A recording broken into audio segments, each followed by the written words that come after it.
President Joe Biden and Ukraine's leader, Volodymyr Zelenskyy, will meet at the White House on Tuesday as the U.S. administration steps up the pressure on Congress to provide billions more in aid to Kyiv in its war with Russia. The visit is intended to underscore the United States' unshakable commitment to supporting the people of Ukraine as they defend themselves against Russia's brutal invasion, the White House said in a statement Sunday. As Russia ramps up its missile and drone strikes against Ukraine, the leaders will discuss Ukraine's urgent needs and the vital importance of the United States' continued support at this critical moment.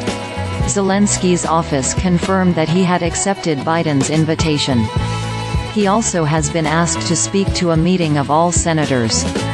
Biden has asked Congress for a $110 billion package of wartime funding for Ukraine, $61.4 billion, and Israel, along with other national security priorities. But the request is caught up in a debate over U.S. immigration policy and border security. Zelenskyy traveled to Buenos Aires to witness the swearing-in on Sunday of Argentina's new president, Javier Milei. The Ukrainian leader had been scheduled to address U.S. senators by video last week, but had to cancel the appearance, according to Senate Majority Leader Chuck Schumer of New York. Congress already has allocated $111 billion to assist Ukraine, and Biden's budget director, Shalanda Young, said in a letter this past week to House and Senate leaders that the U.S. will run out of funding to send weapons and assistance to Ukraine by the end of the year, which would kneecap Ukraine on the battlefield. It's time to cut a deal that both sides can agree to, Young said Sunday. The stakes are especially high for Ukraine, Secretary of State Antony Blinken said during two television interviews Sunday, given that we are running out of funding for the Ukrainians. This is a time to really step up because if we don't, we know what happens. Russian President Vladimir Putin will be able to move forward with impunity, and we know he won't stop in Ukraine.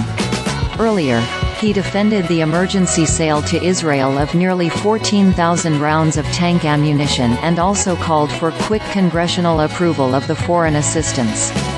Blinken said the needs of Israel's military operations in Gaza justify the rare decision to bypass Congress.